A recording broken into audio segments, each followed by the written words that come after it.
తాజా అంశం చూస్తున్న మొక్కజొన్న కొనుగోలు వరి ధాన్యం సేకరణ వేగవంతంపై ప్రభుత్వం చర్యలు చేపట్టింది. కాసేపట్లో జిల్లాల కలెక్టర్స్తో CM Revanth Reddy video conference నిర్వహించనున్నారు. మరిన్ని వివరాలు మా ప్రతినిధి నాగేశ్వరాచారిని అడిగి తెలుసుకుందాం.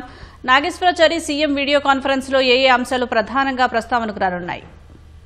ముఖ్యంగా రాష్ట్ర వ్యాప్తంగా జరుగుతున్న ధాన్యం కొనుగోళ్ల పైన ఈ ఎజెండా పైనతో ఈ వీడియో కాన్ఫరెన్స్ జరగనుంది. జిల్లాల నుంచి కూడా కలెక్టర్లు అదేవిధంగా పలువురు మంత్రులు కూడా ఈ కాన్ఫరెన్స్ లో పాల్గొననున్నారు. ఇప్పటికే రాష్ట్ర వ్యాప్తంగా ధాన్యం కొనుగోళ్లు అంటే వరి మొక్కజొన్న కొనుగోళ్లు కొనసాగుతున్నాయి. అయితే పలు చోట్ల అనుకున్న విధంగా వేగంగా జరగడం లేదని రైతులు ఆందోళన చూస్తున్నారు. ఇప్పటికే బీఆర్ఎస్ పార్టీ నేతలు కూడా తీవ్రమైన విమర్శలు చేస్తున్నారు. ఇటీవల బీఆర్ఎస్ నేతలు కల్లాల వద్దకు కూడా వెళ్లి అక్కడ ఉన్న పరిస్థితిని పరిశీలిస్తూ ఆందోళన దిగుతున్నారు. పలు చోట్ల ఇటీవల కురిసినటువంటి అకాల వర్షాల వల్ల ధాన్యం తరవడం, అదేవిధంగా అనుకున్న స్థాయిలో అటు గన్ని బ్యాగులు కానీ వాహనాలు కానీ అందకపోవడం, వీటన్నిటి వల్ల ఆశించిన వేగంగా జరగడం లేదు. ఇప్పటికే రాష్ట్ర వ్యాప్తంగా అన్ని జిల్లాల్లో కూడా కొనుగోలు కేంద్రాలను అయితే ఇప్పటికే తెరిచి వాటికి సంబంధించిన ప్రక్రియ కూడా కొనసాగుతున్నట్టుగా ప్రభుత్వం చెప్తుంది. ఇప్పటికే దీనికి సంబంధించిన పౌర సరఫరాల శాఖ మంత్రి అధికారులు నిరంతరం వాటికి సంబంధించి పర్యవేక్షిస్తున్నారు. అయినప్పటికీ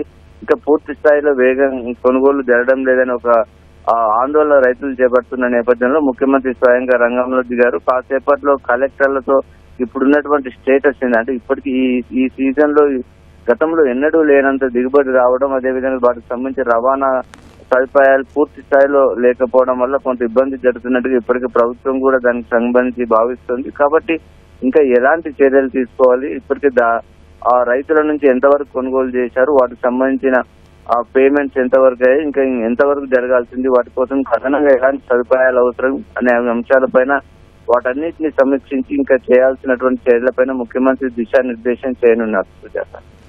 ధన్యవాదాలు నాగేశ్వరాచారి.